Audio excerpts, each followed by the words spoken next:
In Kellogg, we believe that children reside in families and families reside in communities. And in order for all of us to thrive, we need to understand the truth of our past. We need to understand the opportunities in our present, and we need to be really optimistic around the things in the future. So this event, this truth-telling, is incredibly important to the legacy of all of us in the United States. James Madison's pivotal to the history of Washington, D.C. The Capitol would not be on the Potomac River if it weren't for James Madison. That's for two reasons. One, he was the key figure in bringing together Alexander Hamilton and Thomas Jefferson at the famous dinner, the room where it happened, so to speak, in New York City during the first Congress, where a deal was cut to place the Capitol on the Potomac somewhere, and in return find enough Southern votes in Congress to approve of Alexander Hamilton's financial policy. It was the original political compromise of the early republic. On the other hand, or I should say in addition, Madison, like other Virginians and most other Southern members of Congress, was committed to placing the Capitol within the slave states somewhere. The Virginians wanted it in Virginia, and they got it in Virginia because there was anxiety on their part that a capital placed in the free states would be unacceptable to Southerners and would undermine slavery.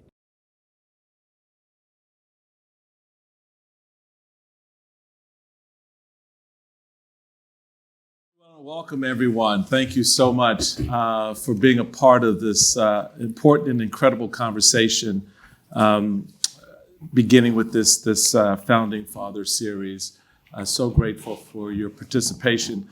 I'm Michael Steele. I am the former Lieutenant Governor of the great state of Maryland, former Chairman of the Republican National Committee, political analyst for MSNBC, but most importantly, a native Washingtonian. So my parents still live in Petworth in our family home, and hopefully they're watching. So if y'all watching, I'll be good.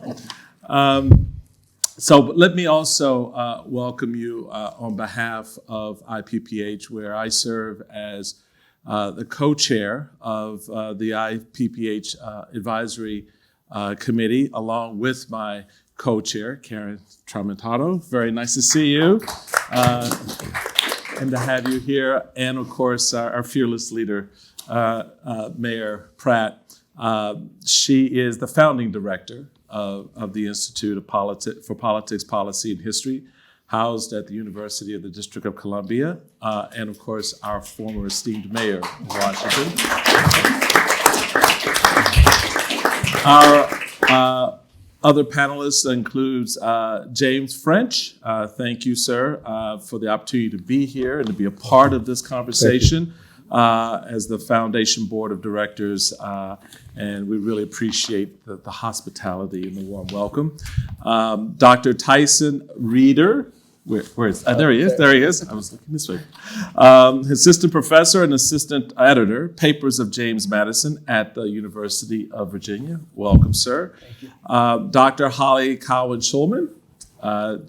Holly is a professor of history at the University of Virginia, editor of the Dolley Madison Digital Edition, and co-author of the Selected Letters of Dolley Payne Madison. Welcome. And Dr. Hasan Jeffries, associate professor of history at Ohio State, I've been told, Ohio State University, and vice chair of Montpelier Foundation Board of Directors. Welcome to you all.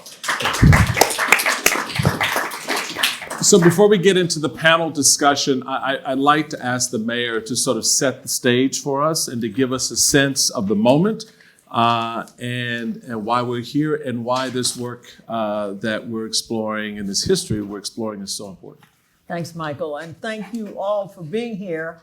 I'm almost a little nervous to do anything that Carol Fulp didn't prescribe for me to do. Carol Fulp, I have to acknowledge, is the one who has choreographed this entire conversation and this effort, and we can't thank Folk Diversity enough.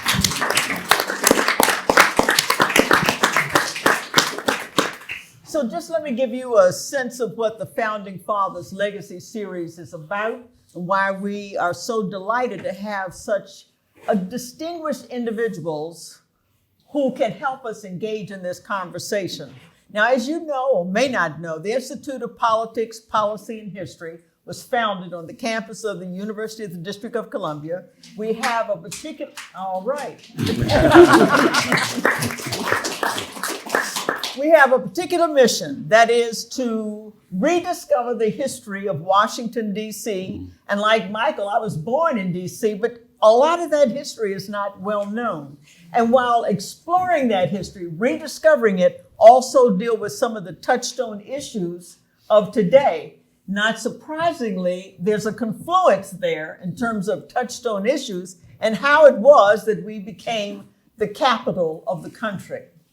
And I have to thank Fergus Bordewick, who's here, who is an extraordinary historian, author of 9, I think, nonfiction works, one of which is Washington, the Making of the American Capital. And he helps to chronicle how it was that we became the capital.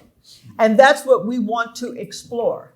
There are many reasons, possibly, that we became the capital. Now, for example, George Washington was a principal holder of the Potomac Company. He saw this as the gateway to the West. But ultimately, basically, the reason that we became the capital is that a lot of those founding fathers did not want it in the state of Pennsylvania, which was leaning abolitionist. And they wanted it in the South. And anybody who doubts that Washington, D.C. is the South, all they have to do is listen to me talk. And so it was Madison, Jefferson, and Washington who ultimately were pivotal players in establishing the capital here along the banks, or ultimately along the banks of the Potomac. Now, what we want to do in this exercise is look at them as men. What were the pressures? What were the influences in their life? Who was the person that most influenced their life? And we certainly know with James Madison, he had larger-than-life spouse that, Holly's going to help us understand. Dolley Madison, who basically set the template for first ladies in America. What were the economic pressures on them? Had a lot to do with the issues that we're struggling with today. Now, what we want to do is to really sort of explore this history, and then out of it, that's why we have all of these wonderful people with us, discover how this could make us a stronger nation. That's really ultimately, and have our children better informed. I used to say, we're all a family. Like it or not, dysfunctional, but we're a family. And the question is sort of when you look at the family photo album, you'd like to see pictures of yourself. And as it is now, you really don't. As a woman, the only thing I'm going to see is somebody sewing a flag. There's no real history, no real reflection of all of us. And you have to ask, and I'm not to talk, but I'm giving you a sense of what we're trying to do. Why do we often come back to this issue of slavery? Well, if you look at the hierarchy in the country, it's tough on a lot of folks. But if you can ever deal with this fault line, where there were significant swath of our population that were commodities, not even human, for a very long time, you have to have a mythology to support it. I mean, you're good people, so you have to come up with a system to rationalize it. That mythology soon becomes a part of the DNA of the country. That is why we want to try to explore this and come out of it with really honoring what Madison was about, and they were all about, that we, the people, moving towards that more perfect union. And that's what the Founding Fathers series is really all about. I want to start with you, Professor Jeffries. You did a very powerful TED Talk entitled Confronting Hard History. And one of the things that I think an appropriate way to begin this conversation is how and why do we need to confront that hard history? And why is it so hard for us to confront that history? Give us a sense, if you will, of that fuller history of James Madison in the context of that history, and why the ideals, I guess, in some sense of forming, as Sharon noted, forming that more perfect union, are made that much more difficult. Yeah. So I don't have a good answer. Okay. But James Baldwin did. Mm-hmm.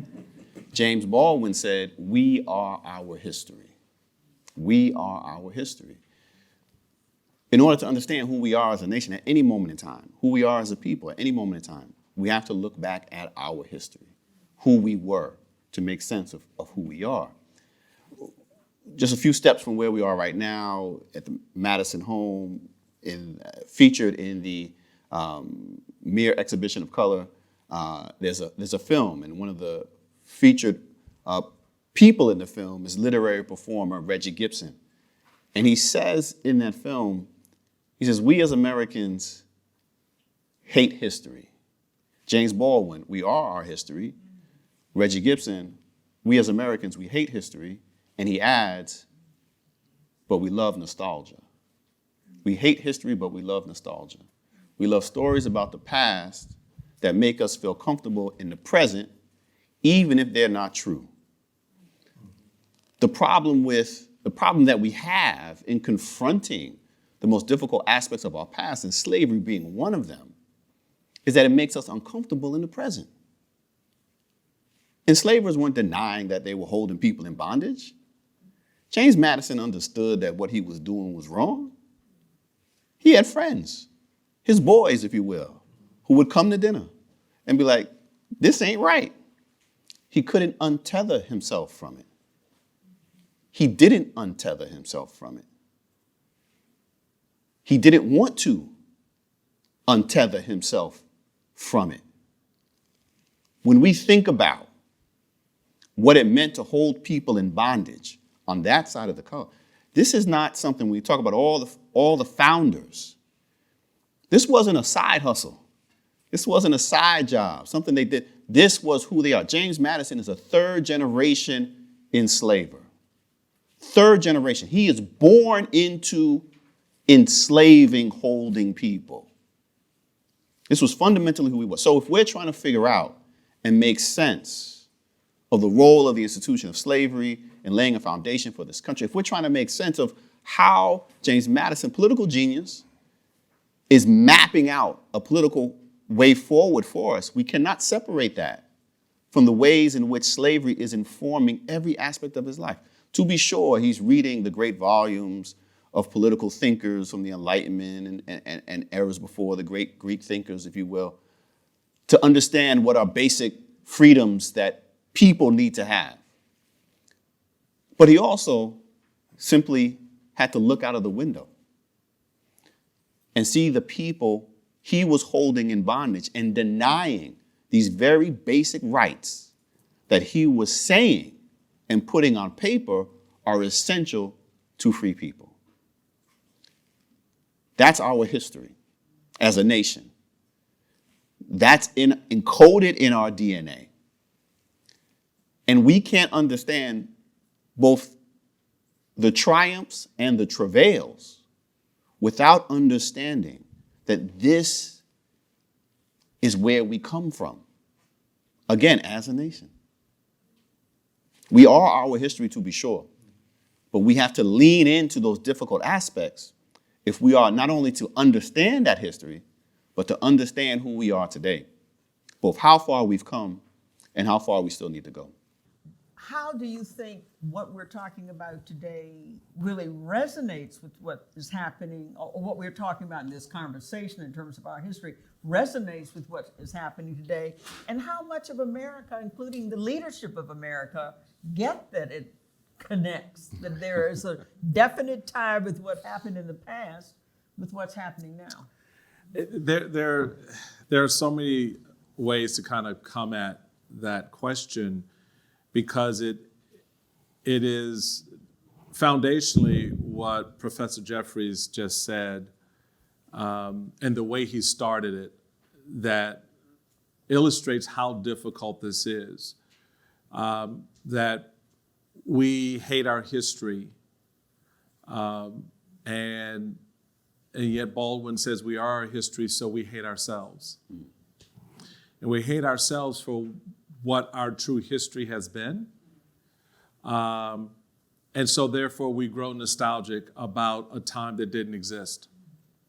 I like to comment, particularly in the circles that I tend to hang out in politically from time, to the extent that they still let me. This nostalgia for the 1950s. 1950s America, and as I like to point out to them, 1950s wasn't that friendly to white folks either. If you lived in Appalachia, you lived in Mississippi, you lived in other parts of the country, this compartmentalized view of America, and it's largely what the founders, I think, did. They compartmentalized it.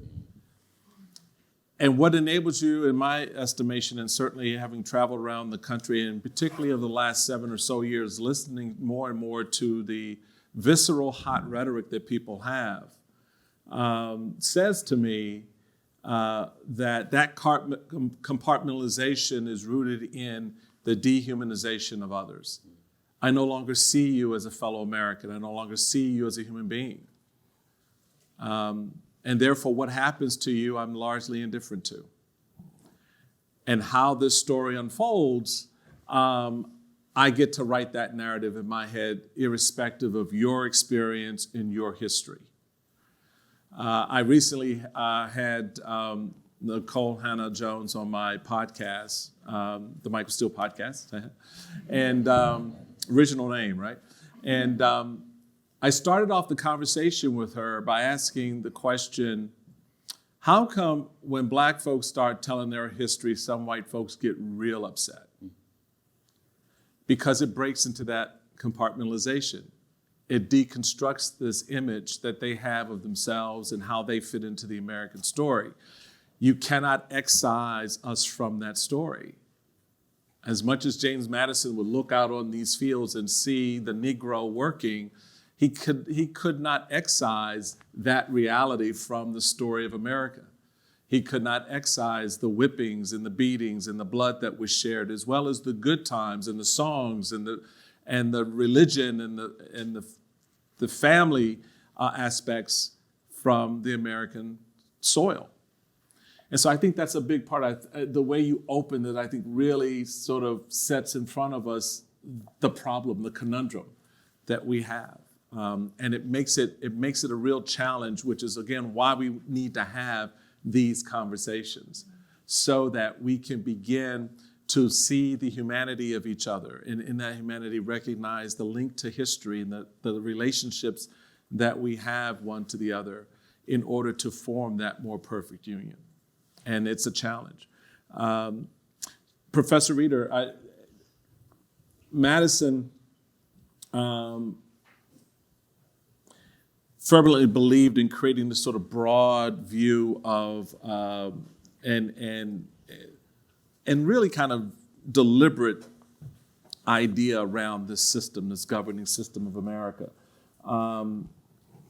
What were the results of that in his life that brought him to those conclusions, to sort of write the words, but then sort of ignore the reality? Mm-hmm. Yeah, when I look at Madison, I think, and when we think about the deliberative system that he created, and the and the republic and the democratic republic, he would have just called it a republic in his time. But when you look at the system that he created, Madison had a few things in mind, and one of the main things that he wanted to create was a system that worked in diversity, a system that worked with diversity and that made diversity an asset rather than a liability, because Madison was a very different type of thinker than a lot of political philosophers of his time. The political wisdom of the time was you cannot create a republic that is so broad covers so many square miles, so much landmass, and is so diverse as the United States, as these new United States were. Republics, again, this is conventional wisdom, republics work much better in small groups, in homogeneous groups. Otherwise, it's just going to fracture, and it's going to fall apart, and it's going to dissolve too quickly. Madison turns that reasoning on his head. Now, we have to say from the outset, as we've obviously been talking, but I think it's worth stating the obvious. Madison obviously saw diversity in different terms than we do now. And obviously, he enslaved individuals. But that's not to say that early America wasn't diverse. They didn't think in terms of racial diversity or in terms of the body politic, of gender diversity and so forth. But that doesn't mean they were just a big homogenous group of white men who were voting. They were different in terms of religion, of their regionalism, and sometimes even languages that they spoke, nationalities. They were diverse in all sorts of ways. And Madison looked across this broad spectrum, and he said, this is actually what will make the Republic work, is this diversity. I don't want to get too Pollyanna about this, but he did say that it's going to be, he essentially said it's going to be the United States diversity that makes it work. Why? Because all of these different groups are going to be vying for power. They'll more or less follow their self-interest, but we can actually make that self-interest work for the United States, make it a part of the system, because nobody can get an oppressive majority. That's one thing that he's really worried about. As opposed to these, smaller, more homogenous republics, you can have a majority. If you're not in the majority in this small homogenous group, life is going to be really, really difficult for you. And so he said, actually, this is going to work much better across this broad, diverse republic. And again, he thought of diversity very differently than we do. But I think that we can take lessons from the way that he originally thought about the republic and incorporate them into our political culture today. And I think that, now this didn't end up working out the way that Madison imagined it would. I mean, Madison, he would have called them factions. Today we'd call them political parties. Right. We don't need to spend too much time on the finite differences between the two, but he imagined a lot of different parties that are going to be vying for power. And the problem is, and he didn't really realize this at the time, with the structure, especially from the Electoral College, the structure that was built into the Constitution, when you say that a presidential candidate, for instance, needs 50% plus one of the electoral votes to be elected, that's going to give all of these small coalitions an incentive to say, well, we may not agree on a lot of things, but let's actually conglomerate into like two big, just two main parties and create a two-party system, each vying for that precious 50% plus one. And so it didn't turn out the way that Madison imagined. But I don't think that we need to turn our backs on what Madison originally thought. And we can think about today, how does diversity continue to be an inherent benefit to the Republic? And there are a lot of great political philosophers today who are trying to think of ways, how do we break out of this two-party system? When Madison was framing the Constitution, he just wouldn't have thought in terms of majority and minority parties. Every party would have been a minority party. And that, I think, can go a long way to bringing down a lot of the political temperature in the nation, when you don't feel like your half of the country is pitted against the other half of the country. And Madison didn't say that we're all going to hold hands and sing Kumbaya. I mean, he said, there's going to be a lot of political acrimony, but that's good. That's liberty working, and we can make that work for the system. James French. It really was, in many ways, the Madisonian principles that has gone a long ways to inspiring the Descendants Committee. And And your role at the Descendants Committee, and you were the founding chair of that committee, a role with the Montpelier Foundation Board. So can you sort of elaborate on that? The Descendants Committee was formed in 2019, and we were formed around the principles that are contained within another document that was produced at Montpelier. Not many people know about this. You know about one, the US Constitution. The other one was one called the Rubric of Best Practices for Engaging Descendant Communities. And that was produced here at Montpelier by a group of esteemed scholars over a period of time in 2019. And it really set the gold standard for changing the relationship between institutions such as this and others, you know, the Monticello, Mount Vernon, and many others, and the communities of descendants of those who were enslaved there and who were responsible for their existence. And there was a great, a lot of thought put into that, but it was really put together based upon some familiar principles. And we thought that since this document was produced at Montpelier, that our new organization would be welcome as a partner, no longer as a kind of a, you know, call us up when you need us type of relationship, but as a committed, skin in the game partner. And at first it was, we were accepted as such. And then, you know, people on the board changed and leadership changed, and we were actually treated very, very differently and not accepted in any way that changed how the relationship would work. So we focused on one particular principle in the rubric. And that principle, you've heard me mention it today, it's called structural parity.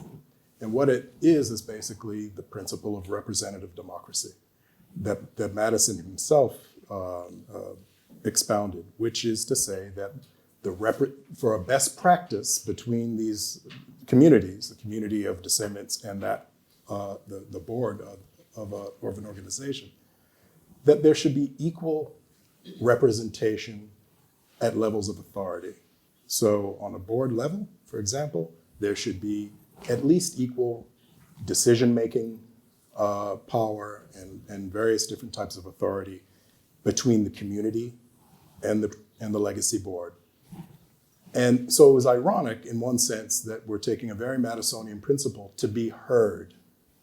It was a rough negotiation, stretched over many, many months, but we really stuck to the notion that that's what Madison was, that's the diversity, right? That Madison is, that you were talking about earlier, that the community of descendants who Madison lived amongst the ancestors of these descendants. He knew what they were responsible for. He knew how much he depended upon them for literally everything. And there's no reason that in his vision of democracy that this community should not be represented. So that's what we pushed as in terms of a principled approach to achieve parity. Talk about the backbone of history. Women, the woman who made it all real every day, Dolley Madison.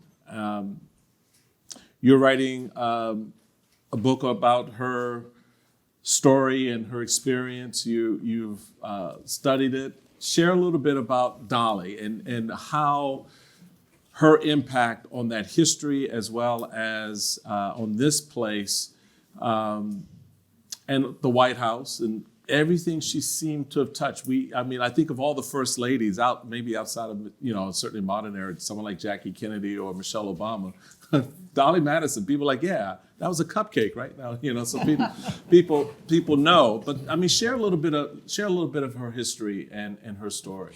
Dolley is both representative and singular, as we all are. And I think that when Dolley was only the mistress of Montpelier as the wife of James Madison here full-time from 1817 to 1836. And I think that's important in terms of her and Montpelier to remember.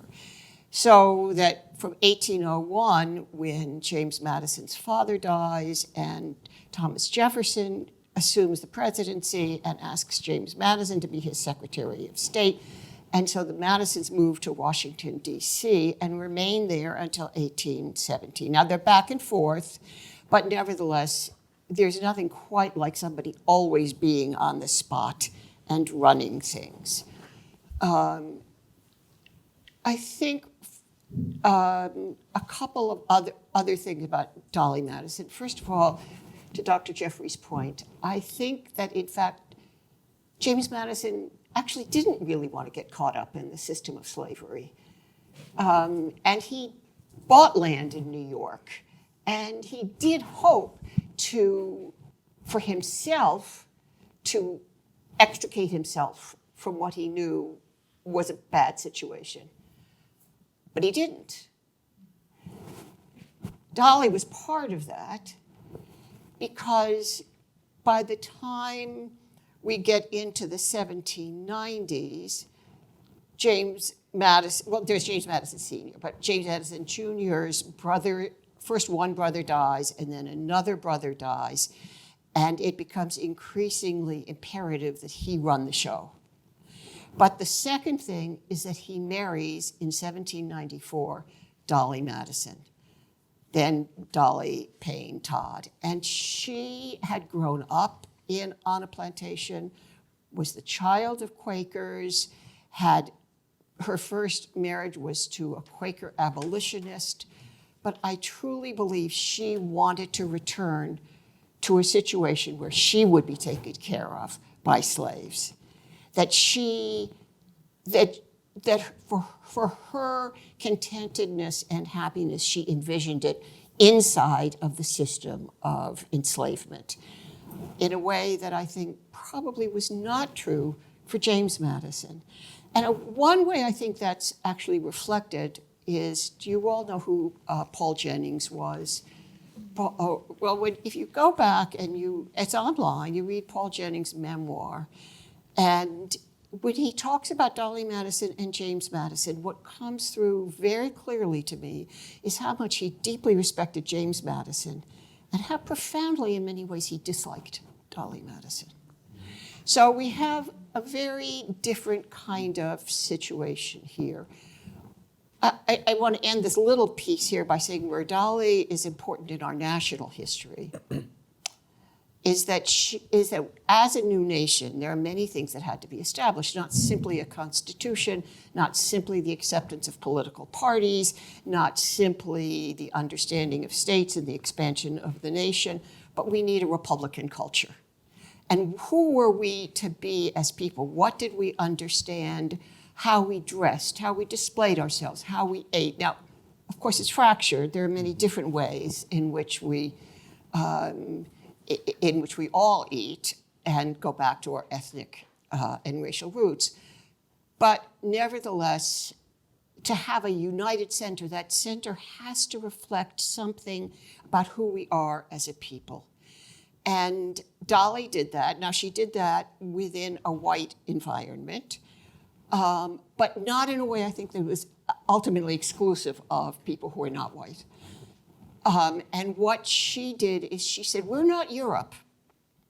We're not like George Washington, who when people came to greet George Washington for tea in the afternoon, he and Martha Washington would be on a dais so that you would come and you would bow to him. This was very monarchical. Nor was he as radical, if you will, as Thomas Jefferson, who in 1803 received the new British minister in soiled corduroys and slippers. They had to create something that would work. It would work at home and it would work abroad. And that James Madison really in many ways left to Dolley. So that when there is the inauguration, on the one hand, James Madison dresses in a good merino wool suit, an American suit made from wool grown in America. But Dolley wore a simple velvet gown for the ball in the afternoon and a cambric for the day, and did not emulate what would have been European. It's hard for us to go back and imagine what Europe was like at the time. But those Europeans who came here by and large, not as settlers, but as ministers, were aristocrats. And they would look at the White House and see it as a rather small place. And if you compare the White House to Buckingham Palace, you can see what they would have thought. And they saw America in that sense as a rather rural and undignified place. So one of the things that she does is she raises the level of dignity of the more Republican sort, of a more ordinary sort. And she does that through dress, as I say. She wears pearls rather than diamonds. She does that through food. She does that through entertaining. She does that through the establishment and the furnishings of the White House. So I think that if we look at somebody who helps to bind the nation, this is Dolley as a sort of meta figure, as opposed to Dolley as a particular individual who we may not always think we would have liked. Sort of to follow up on that, if I could, I guess the only way a woman could exercise power then is that she had to be probably married to or daughter of a man with power. But we talked about Dolley Madison and what was important to her. And why did she marry James Madison? I would contend, first of all, she was married before. She was married to a Quaker lawyer named John Todd, who was an up-and-coming successful lawyer, who was, in fact, an abolitionist, worked for the Pennsylvania Abolition Society, which I would compare to the NAACP Legal Defense Fund, which is to say they were not radical abolitionists, but inside of the system, they tried to ameliorate it. But he died in 1793 in a yellow fever epidemic. Her father had already failed at business. Her mother had been forced to open a boarding house. And she wanted security. The most important professional life-making decision a woman could make was who she married. It was the single most important thing she ever did. And Dolley did quite well. The first time she married in part to redeem her family within the Quaker community. And after that, she chose an enslaver and a man who was not, remember, yet either President of the United States or Secretary of State, but nevertheless an important politician. But I would, as I say, contend that she could have stayed in Philadelphia. She had inherited money from her husband. She was courted by other men in Philadelphia, at least one of whom we know was an anti-slavery Quaker lawyer who was doing quite well at the time. And she chose something. And she chose to live on a plantation. She chose to be protected by slavery. And I would argue it goes back to the period in her life from when she's very young, like a year, until in 1783 they moved to Philadelphia. They live in Hanover County on a plantation called the Coles Hill Plantation, of which there's nothing left. And she is taken care of in that environment in a way that's just uprooted her in 1783 when they moved to Philadelphia. Her father was never a success, and his father-in-law took care of him, and then he moved to Philadelphia, and nobody took care of him, and he failed. And all of the girls married successful men. All of their husbands were owned slaves. Professor Jeffries, talking about choices that we've made, help us unpack a little bit the 400 years of choices that have been made around slavery, Jim Crow, biases, and the impact that that's had on institutions like education, housing, healthcare, economic empowerment, particularly given you're looking at not just this location, but other locations here in the South and elsewhere that were huge economic engines that the African slave did not participate in. to the same degree that the slaveholder did, even though that wealth was being generated and created. Help us understand a little bit and contextualize some of those choices by both Black and white individuals in sort of creating this new landscape in America. Yeah. Well, certainly before 1865, the greatest source of wealth in the nation was enslaved African people, enslaved African Americans. I mean, that's where America's wealth was. And so when we think about that for the first, 250 years of this nation, of the 4 million or so enslaved folk in the South by that time, they are excluded from that wealth, obviously. So what happens at the moment of emancipation? And you mentioned choices. I do think it's important. We often celebrate the founders for making the radical choice to break away from England. But then, too often, we give them a pass on not making the radical choice to break away from slavery. What happened to that spirit when it came to that? But in 1865, we have this moment of emancipation, and we're talking about wealth. Enslaved African Americans received their freedom with nothing but the tattered clothes on their backs and the bonds of love that they have between one another that help them survive and endure this Holocaust of slavery. There is no compensation. There is no reparations. Now, DC is a little different because there is some compensation, but it ain't for the Black folk. It's for the enslavers. So it's not like we don't have a history of compensation. It's just not for those of us who needed it the most and deserved it the most. So the critical point is that at the moment of emancipation, enslaved African Americans are freed with nothing, nothing. And they're set off into this world. What do? Everybody has choices, but everybody has the same set of choices. And so in America, we know that wealth isn't just what one is able to generate during their lifetime.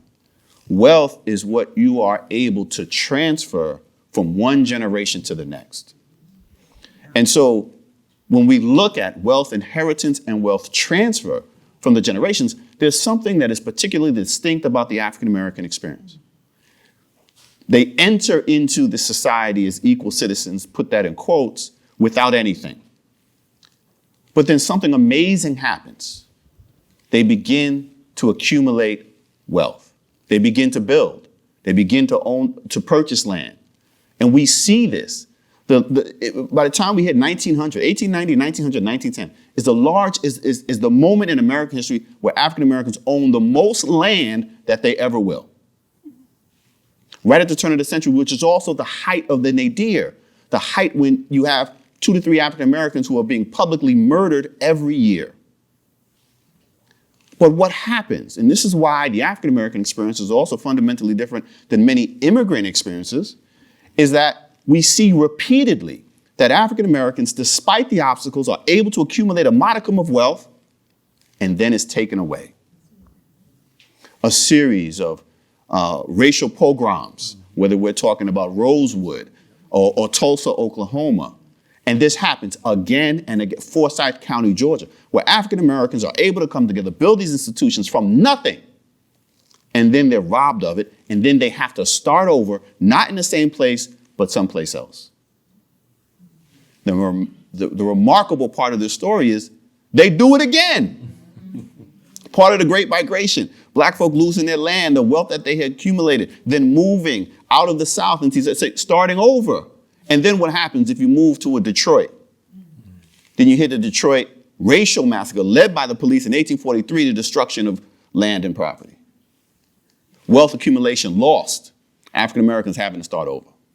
The story of Tulsa, Oklahoma, in which that Black community is literally burned to the ground in 1921. That's not what destroys Tulsa, Black Wall Street. African Americans in Tulsa rebuild. What actually destroys Tulsa, rips the heart out of that community, is an interstate highway. Again, we talk about wealth. On a large scale, wealth is destroyed through displacement. We see it in Tulsa, Oklahoma. We see it in Philadelphia. We see it in New Orleans, Louisiana. That racial wealth gap that is so real does not exist because Black folk haven't worked hard. Does not exist because Black folk haven't valued education. Does not exist because Black folk don't understand how to save. Nobody understands better how to save than poor people. They appreciate it. I got a grandmother who can attest to that. We often default back to that as an explanation, and we don't look at the systems and structures that prevent people from accumulating wealth over time. And then if you were to say nothing about sort of, the New Deal and the preferences for moving into suburbs and the like, if you were able, as an African American, to purchase a home by the time you get to the 60s or 70s, and were able to hold on to that home for 30 or 40 years, then what happens in 2008? Yeah. The largest, certainly for African Americans, we know as a whole that individual wealth is mostly concentrated in home ownership. African Americans consistently denied access to home ownership. And then finally, these communities held together, owning their homes, and then you get that mortgage crisis in 2008. And that wealth disappears, vanishes. So, for me personally, a family coming out of slavery in Georgia, one side in Georgia, one side in Virginia, have a history of owning land, securing land. That land is lost, that land is taken away.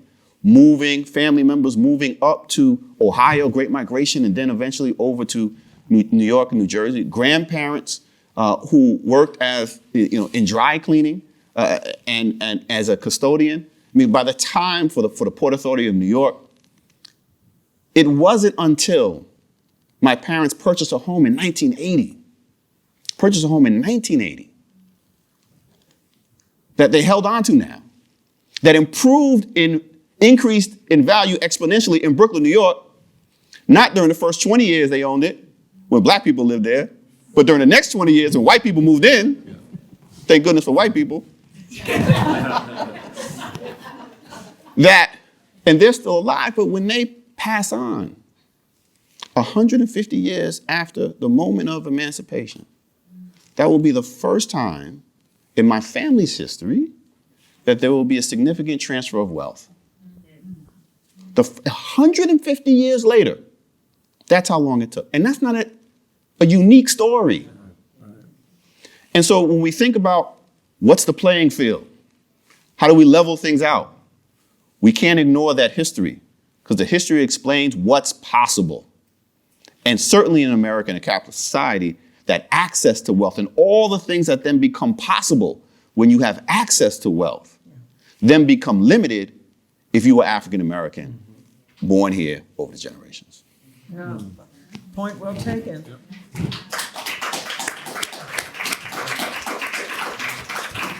I'd like to ask you about foreign intervention. Now, we've been sort of consumed with it as of late in the United States with the Russian bots, especially in the 2016 election and the likes, and really concerns even since then, the ripple effect of that.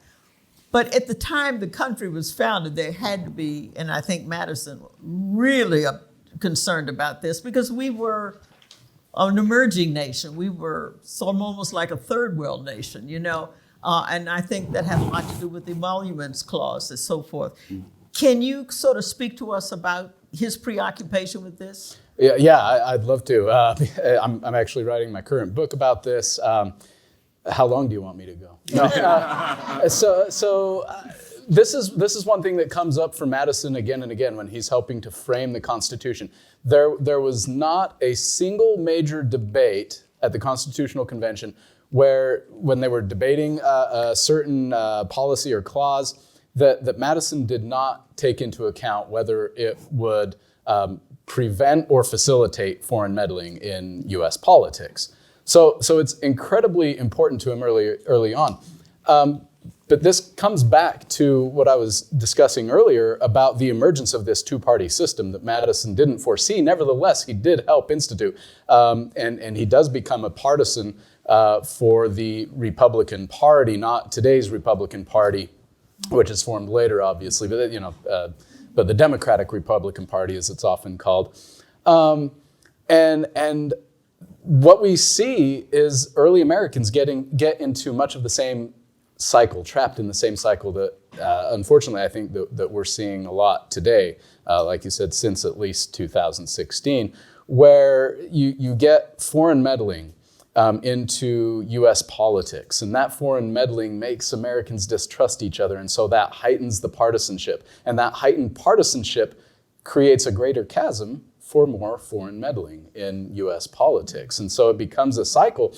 And as much as Madison was a fierce opponent of foreign meddling when he was helping to frame the Constitution, once he started to get elected to public office, he was as trapped in this cycle as anybody else. So one thing I have, as long as we're looking at the good, the bad, and the ugly here, one thing that Madison ends up doing when he's running for re-election in 1812 is essentially almost point by point, obviously different circumstances and different specifics, but almost point by point, doing the exact same thing that Donald Trump was accused of doing in 2016 and then was impeached for with the Ukraine debacle in 2019.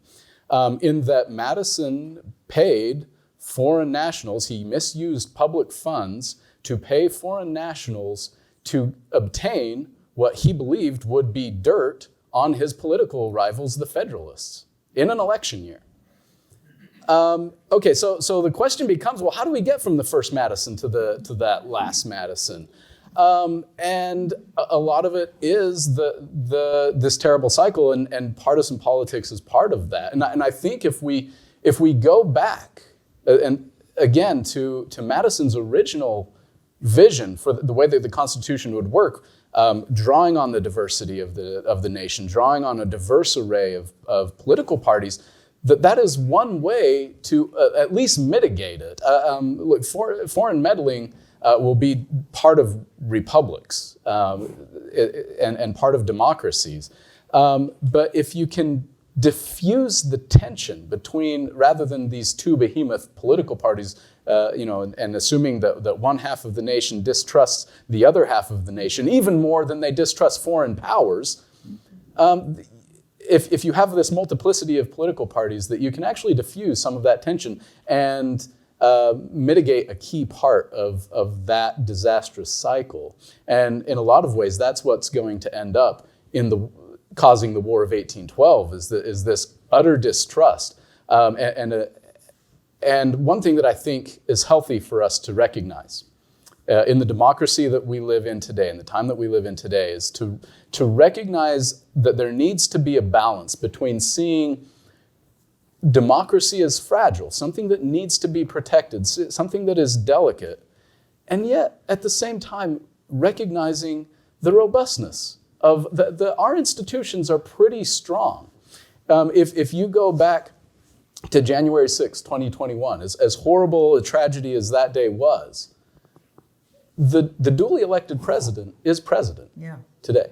And I think that the problem is when you are so convinced that your democracy is on the precipice of demise, as many early Americans were leading up to the War of 1812, that you see everybody as an enemy. And you see anybody who has a different vision for the nation as an enemy, and somebody who must be collaborating with actual foreign enemies. And so I think that there needs to be a healthy balance between recognizing the delicacy of democracy, but also having confidence in the strength of our institutions. And if I can say one last thing about the lead up to the War of 1812 that I think will be helpful for the context of the conversation we're having here. One of the many things that caused it's got to be the most boring war in U.S. history. Nobody knows anything about the War of 1812. But among the things that do lead up to it is that Britain adhered to a concept of perpetual allegiance, that you could not renounce. Once a British subject, always a British subject. So they thought they could board U.S. ships and take U.S. sailors whom the United States had recognized as naturalized citizens. In contrast to that, James Madison is going to absolutely defend the ability of immigrants to naturalize and become U.S. citizens. So I think that there's something really fundamental to recognize that, at least to a degree, the United States actually fought a war over the concept that being an American is not inherent with birth, but there's something more to being an American than a natural place of birth. Good point. It's a good point. It's a very good point.